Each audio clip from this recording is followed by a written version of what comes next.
चरणों में हृदय की गहराइयों से श्रद्धांजलि अर्पित करता हूँ, सत सत नमन करता हूँ। आज एक ऐसे महामानव को हम याद कर रहे हैं जो लाखों करोड़ों लोगों के प्रेरणा स्रोत रहे हैं। करोड़ों लोगों को उनसे शक्ति मिलता है, उनसे प्रेरणा मिलता है। और जगदेव बाबू के बारे में मैं बहुत लंबे समय से सभी लोगों ने कहा और बड़ी संजीदगी और गंभीरता से सबके विचारों को हम सुन रहे थे। जगदेव बाबू वास्तव में सामाजिक परिवर्तन का नाम है। जगदेव बाबू एक विचारधारा का नाम है, एक दर्शन का नाम है। निश्चित तौर पे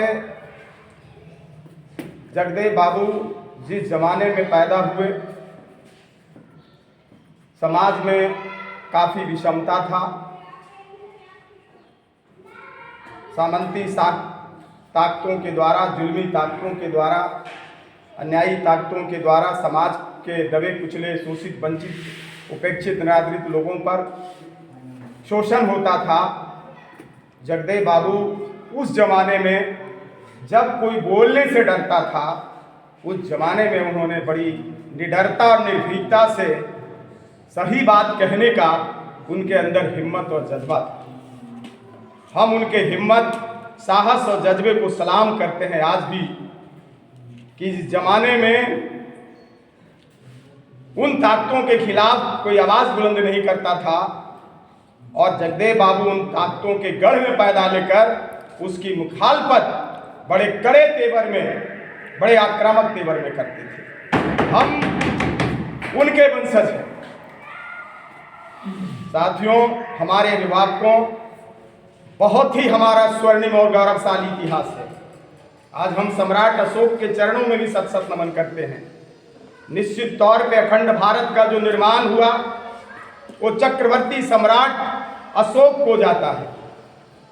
जितना साम्राज्य का विस्तार सम्राट अशोक के समय था, मौर्य डायनेस्टी के समय था, शायद हिंदुस्तान के जितने भी डायनेस्टी हैं उतना क्षेत्र विस्तार, उतना क्षेत्र नहीं था क्षेत्रफल की दृष्टि से।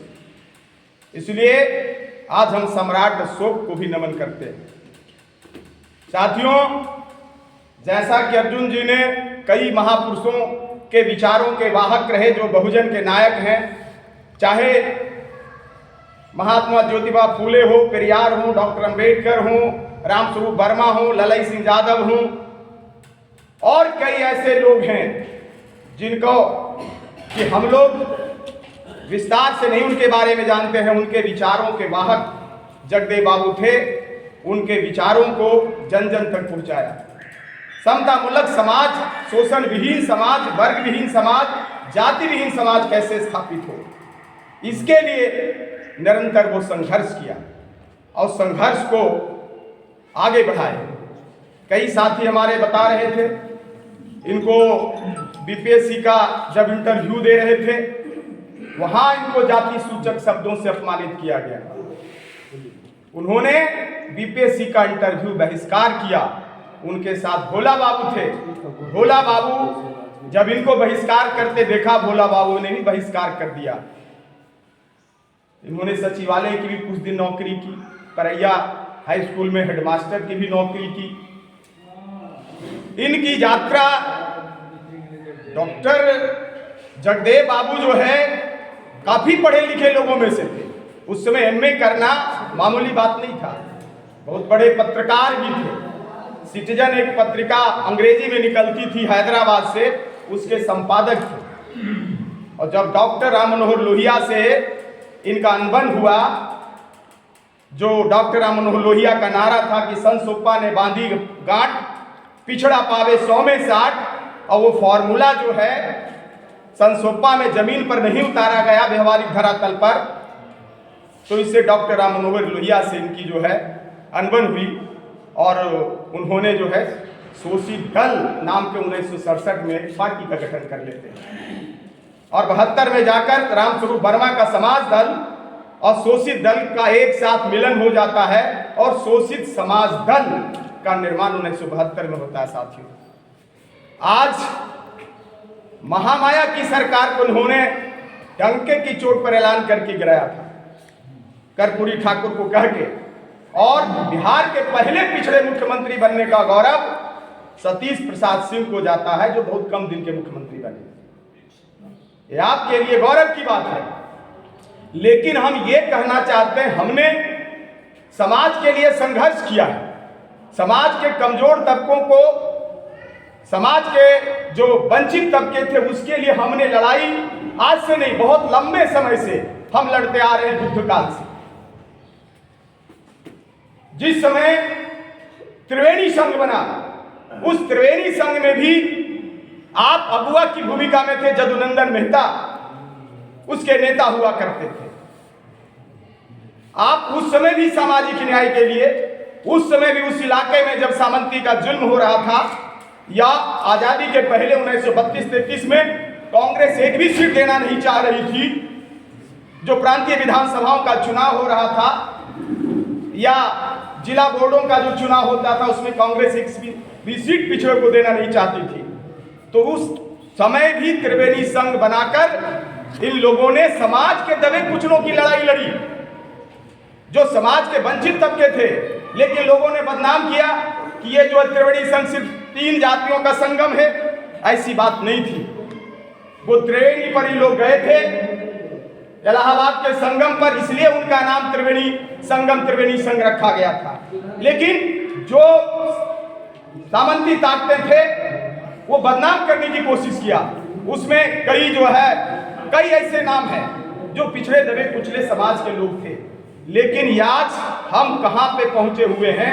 निश्चित तौर पे हमारे समाज के लिए बहुत ही गंभीर चिंतन का विषय है। इसके पीछे का कारण क्या है? वो शोषित समाज दल को भी आगे हमारे समाज के लोग अगर बढ़ाते तो आज हम अगुवा की भूमिका में होते। लेकिन आज हम अगुवा की भूमिका में न रह के पिछलगुआ की भूमिका में आज तक हम बने हुए हैं। हमारे नेता पुरुषार्थ की राजनीति को छोड़कर चमचागिरी और खुशामद परस्ती दूसरे को करके अपने को कि हम अपने समाज का बड़ा नेता बन जाएंगे, उस दिशा में वो आगे बढ़ गए। आज उसके गंभीर परिणाम समाज भुगत रहा है। जगदेव बाबू के बाद या जगदेव बाबू के पहले में कॉमरेड जगदीश मास्टर का भी हम नाम लेना चाहेंगे। Comrade Jagdish master, comrade Jyoti Prakash भी उसी जुल्म के खिलाफ आवाज बुलंद किया और पश्चिम बंगाल जाकर नक्सलियों से मिलकर जो है उन सामंती ताकतों के खिलाफ जो है लड़ाई लड़ा। तो आप लड़े हैं, संघर्ष किया है आपने, आपको सत्ता नहीं मिला, संघर्ष की राजनीति आपने किया। आपके साथ कई आपके संघर्षों में जो लोग साथ थे, सत्ता उनको मिला आपके संघर्ष की बुनियाद पर, जगदेव बाबू के संघर्ष की बुनियाद पर। वो आधारशिला था जगदेव बाबू का, त्रिवेणी संघ का, जिसकी बुनियाद पे बिहार की राजनीति में पिछड़ों को राज करने का मौका मिला, लालू यादव के रूप में या नीतीश कुमार के रूप में। लेकिन समाज के साथ जो न्याय होना चाहिए था, वो न्याय नहीं हुआ। जिसकी जितनी संख्या भारी, उसकी उतनी हिस्सेदारी, वो हिस्सा नहीं मिला, हक मारा गया, न्यायपूर्ण व्यवस्था नहीं स्थापित हुआ। हम जिसके अधिकारी थे, हम लंबा संघर्ष, समाज के जो दबे कुचले लोग थे, हम उसके लिए हम लड़ाई लड़ रहे थे। कुशवाहा समाज कभी अपने लिए नहीं लड़ा है, अपने सत्ता के लिए कभी जो है बहुत बड़ा दिल दिखाया है, बहुत बड़ा दिल, निश्चित तौर पे बहुत कर्मठ, बहुत मेहनती, बहुत एक तरह से कहिए इतना मेहनत कश कौम जो है बहुत कम लोग हैं, बहुत शॉर्ट में ही। तो आज जिस बात की आवश्यकता है कि आज जिस चौराहे पर हम खड़ा हैं, कि आज आप राजनीति में हाशिए पर हैं, आप में राजनीतिक चेतना का अभाव है, राजनीतिक समझ का अभाव है। आप पॉलिटिकल कास्ट नहीं बन पाए हैं। आप दूसरे लोगों को देखें, इशारे को समझ जाता है, और आप मीटिंग भी करते हैं तब भी लोग नहीं समझ पाते हैं। राजनीतिक चर्चा परिचर्चा जहां पे हो रहा है वहां पे लोग भाग नहीं लेते हैं, अपने को समझते हैं कि मैं सारी बात समझता हूं, लेकिन वो कुछ नहीं समझते हैं। अभी वर्तमान में हमारे भाई अनिल क्रांति जी के साथ हमने मिलकर संघर्ष 2006, 7, 8, 9 में किया। निश्चित तौर में नेताओं से भी चूक और गलती हो रहा है, इसमें कहीं दो राय नहीं।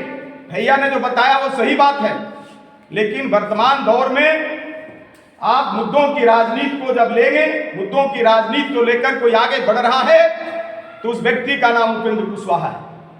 आप चाहे वो कॉलेजियम सिस्टम लें, 13 पॉइंट रोस्टर लें, या कई और जो सामाजिक जो जनहित के बड़े मुद्दे हैं, बड़े जमात के लिए, एक बड़े समुदाय के लिए, तभी आपके साथ और जो समुदाय है आपके साथ जुड़ेगा। और निश्चित तौर पे उपेंद्र कुशवाहा जी ने उस लड़ाई को, उस राजनीति को आगे बढ़ाया। ठीक है, चूक हुई, भरोसा इन्होंने किया, भरोसे के साथ इनका दगा हुआ, लेकिन फिर भी उन्होंने उस लड़ाई को, उस संघर्ष से पीछे नहीं हट रहे हैं। बहुत हार्ड वर्किंग लीडर हैं, इतना तो जरूर आप मानिए। मैं नजदीक से देखा हूं, राजनीति की मेरी जो यात्रा है वहीं से शुरुआत है। मैंने उनको देखा है, बहुत मेहनत करते हैं और बहुत ही राजनीतिक समझ है। और ठीक है, हम सीधा दोषी नेता को दे देते हैं, उससे कई गुना ज्यादा दोषी जनता है। मैं मानता हूं, कैसे, मैं उसको बताता हूं 1-2 मिनट में। अभी जो पिछला विधानसभा चुनाव हुआ, 1.77% मात्र रालोसपा को आया, आपसे ज्यादा लोजपा को 5.64% वोट है। क्या है आपकी आबादी? 1.77 है। अगर AIM को भी मिला दिया जाए, बसपा को भी मिला दिया जाए, तीनों अलायंस पार्टनर थे, तब भी आप लोजपा के बराबर नहीं हो पाते हैं। लेकिन 1.77 में भी माननीय मुख्यमंत्री श्री नीतीश कुमार जी को लगा कि ये तो उपेंद्र कुशवाहा जी के साथ कल समाज खड़ा हो जाएगा।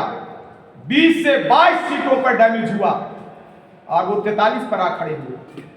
ये उपेंद्र कुशवाहा को सिर्फ 1.77% वोट मिला, जिससे जो है बिहार की सरकार, माननीय मुख्यमंत्री को लगा कि नहीं, उपेंद्र जी के साथ कल समाज खड़ा हो जाएगा, इकट्ठा हो जाएगा, तो उपेंद्र कुशवाहा बहुत बड़े नेता हो जाएंगे। इसमें कहीं दो राय नहीं है। सामाजिक न्याय का, आज सामाजिक न्याय की लड़ाई लड़ने वाला, चाहे वो कॉलेजियम सिस्टम हो, देश के नेताओं में इनकी आज के दौर में गिनती हो रही है। कहीं इसमें कोई संदेह नहीं है, ये बात कहने में कोई गुरेज नहीं हो रहा है। और हमको नेता के चयन में हम गलती कर रहे हैं, ठीक है, नेता सभी दलों में हैं, लेकिन हमको वोट कहां देना है ये हमारी समझदारी होनी चाहिए, हमारी राजनीतिक समझ होनी चाहिए। लेकिन हम राजनीतिक समझदारी नहीं दिखाते हैं और नेताओं पर ठीकरा फोड़ते हैं। इसी जगह तो अनिल जी हैं, चंडी में उपचुनाव हो रहा था, बहुत भावुक को भाषण दे रहे थे कि इससे सरकार का बनना बिगड़ना नहीं है, लेकिन हमको अगर आप वोट दे दीजिएगा तो हम नेता बन जाएंगे। लेकिन लोग नहीं समझ पाए, उनके लोग नहीं समझ पाए, दूसरे लोगों को छोड़िए, उनके अपने लोग नहीं समझ पाए उनकी भाषा को। हम अपने नेताओं की भाषा को नहीं समझ पाए और उनके कहने पर नहीं मिला। नतीजा वो रोर, एक तरह से भावुक होकर वो जो है रोने के जैसा उनका आवाज था कि किस चीज से सरकार बनना बिगड़ना नहीं, खाली हमको वोट दीजिए, हम लीडर हो जाएंगे, हमारा भी जो है राजनीतिक कद हैसियत बढ़ जाएगा। तो अपने नेताओं का कद हैसियत कैसे बढ़े, इसके लिए जो आज शिविर, चिंतन शिविर बड़े भाई कमलेश जी, राजकुमार जी ने लगाया, तहे दिल से हम इनको बधाई देते हैं, तहे दिल से इनका हम जो है धन्यवाद देते हैं। बढ़ चढ़ के हिस्सा नारदीगंज के लोगों ने, महेश बाबू और सारे लोग जो नारदीगंज के टीम हैं, जो यहाँ पे खड़ा किया एक यहाँ पे जो इस तरह का बिल्डिंग, और कई लोगों का सहयोग है, सब बधाई के पात्र हैं। आने वाले समय में एक ऐसा ये बुनियाद तैयार होगा जहां से एक राजनीतिक पाठशाला, यहाँ से राजनीतिक प्रशिक्षण लोगों को मिलेगा और यहाँ से जाएंगे, अपने समाज को विकसित करेंगे, समाज की एकता बढ़ेगी। इन्हीं चंद शब्दों के साथ आप तमाम लोगों को बधाई देते हुए फिर जगदेव बाबू के चरणों में एक बार सबसे नमन करते हुए अपनी बात विराम देते हैं। जय हिंद, जय भारत, जय जगदेव।